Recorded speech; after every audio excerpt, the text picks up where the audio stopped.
안녕하세요. 슬기로운 여성생활 예다 언니 박윤아 원장입니다.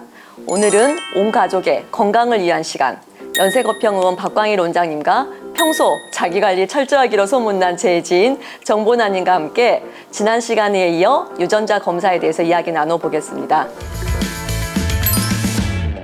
보나님은 유전자 검사에 대해서 들어보셨을까요? 저는 유전자 검사에 대해서 먼저 인터넷 기사로 봤던 것 같아요. 안젤리나 졸리가 유방암 가족력이 있어서 유전자 검사를 통해서 확인을 하고 예방 차원에서 유방 절제술을 받았다고 들었었는데 맞나요, 원장님? 네, 그분 때문에 유명해진 유전자가 있습니다. 바로 브라카 유전자인데요. 유방암의 경우에 약 20% 정도가 유전적인 원인으로, 그 원인 유전자 중에서 가장 대표적인 유전자가 바로 브라카 유전자가 되겠습니다. 미국 암학회에 따르면 매년 약 20만 명 정도의 여자분들이 침습적인 유방암으로, 그리고 약 2만 명 정도의 여자분들이 난소암으로 진단을 받고 있는데요. 이분들 중에 약 5 내지 10% 정도가 브라카1 또는 2의 유전자의 병적 돌연변이로 인한 것입니다. 그래서 브라카1 또는 브라카2 유전자의 유전적인 돌연변이를 가지신 여자분들이 평생 동안에 유방암이 발생할 확률이 약 60%, 그리고 난소암이 발생할 위험도가 약 15에서 40% 정도에 육박하고 있습니다.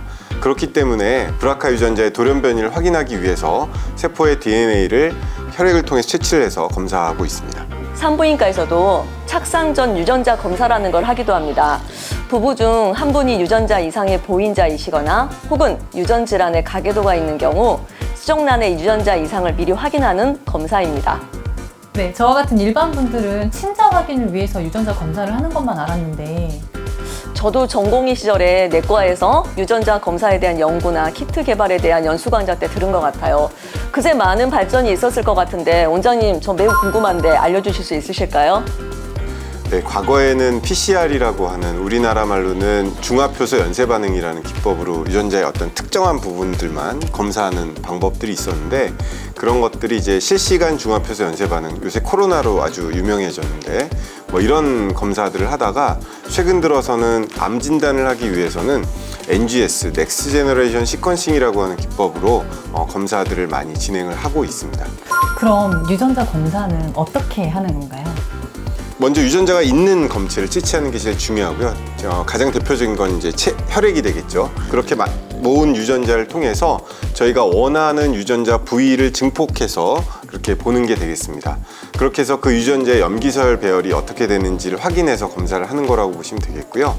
과거에는 질병을 일으키는 그 유전자의 특정한 염기설만을 알았다고 한다면 지금은 전체적인 염기설을 쭉 전부 다 이렇게 파악을 해서 그것들 중에 어떤 염기설, 어떤 특정 부분이 문제가 있는지들을 봐서 그 표준 인구 대비해서 몇 배 정도의 위험도가 있는지 이렇게 보고를 하고 있습니다. 검사 대상은 물론 여러 질환에 대한 가족력이 있는 경우 반드시 검사가 필요할 것 같아요. 원장님이 보시기에는 특별한 가족력이 없는 경우에도 검진처럼 검사를 해보는 게 좋을까요? 네, 유전자는 그 상황에 따라 바뀌는 게 아니기 때문에 평생 동안 한 번만 하시면 됩니다. 그래서 이제 과거에는 가족력으로 어떤 분이 아프셨는지 이렇게 물어봐서 질문으로 유전적인 성향들을 파악을 했는데, 지금은 유전자 검사를 통해서 개인별 유전적 위험도를 파악하는 시대로 변한 거죠.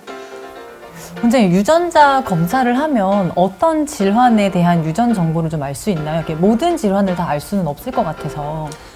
네, 많은 질병들에 대해서 유전적인 질환의 위험도들을 알 수가 있고요. 각종 암들, 소화기에 있는 담도암이나 췌장암, 위암, 간암, 식도암, 그런 부분들도 알 수 있고, 호흡기 계통에 있어서도 폐암이라든지, 또 내분비 계통에 있어서 갑상선암, 그 다음에 신장암, 방광암, 고환암, 전립선암, 또 자궁경부암이나 난소암, 유방암 이런 것들을 확인할 수도 있고요. 다 하네요. 네. 네네네. 그리고 이제 순환계에서는 고혈압이나 관상동맥 질환, 뇌졸중, 심근경색, 심부전 이런 것들을 알 수도 있고, 폐에서는 만성 폐쇄성 폐질환, 그리고 그 흔히들 고지혈증이라고 하죠. 이상지질증이라든지 당뇨 이런 부분들, 그리고 신경계에서도 파킨슨병이라든지 편두통, 치매, 혈관성 치매, 알츠하이머병 이런 부분들도 알 수가 있고, 근골격계에서도 골다공증이나 골관절염, 류마티스 관절염, 그리고 이제 안과에서도 녹내장, 홍반병성 뭐 이런 것들을 다 파악할 수가 있습니다. 세상에. 원장님, 저 지금 당장 가서 받아보고 싶어요. 그리고 혹시 특정 질환에 대한 검사를 선택해서도 받을 수 있을까요? 예를 들어 ADHD 같은 복합성 요인에 의한 질환도 검사를 통해서 예측 가능한지 궁금한데요. 네, 덴마크 오르후츠 대학의 종합정신질환연구소에서 발표한 자폐아나 ADHD 아이들이 뇌 발달에 중요한 역할을 하는 그 펩1A라고 하는 변이를 공유하고 있다는 연구 결과를 발표했습니다. 그래서 이 변이 유전자를 가지고 있는 아이들이 자폐증이나 ADHD가 발생할 확률이 15배 이상 높은 것으로 보고되었습니다. 와, 저도 좀 건강 염려증이 있는 편이라 당장 가서 꼭 받아보고 싶은데요, 원장님. 검사 비용은 혹시 어느 정도라고 생각하면 너무 될까요? 비쌀 것 같은데. 네. 예, 질병 발생 위험도를 파악하기 위한 검사는 대략 한 30만 원 정도고요. 그리고 이제 그 비만이나 그 영양 그 수준들을 확인하기 위한 웰니스 검사는 40만 원 정도로 보시면 됩니다. 아, 저도 한 건강 염려합니다. 네, 저도 당장 받으러 갈게요.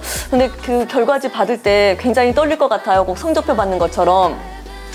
예, 유전자 검사는 일단 내가 가지고 있는 유전적 위험도가 어느 정도가 되니까 평상시에 어떤 부분을 관리해라 뭐 이렇게 보시면 되겠고요. 그리고 어떤 부분들을 더 신경을 써서 챙겨야 되는구나 이런 그 삶에 있어서 가이드라인을 조금 더 체계적으로 만들어준다 이렇게 보시면 될 것 같습니다.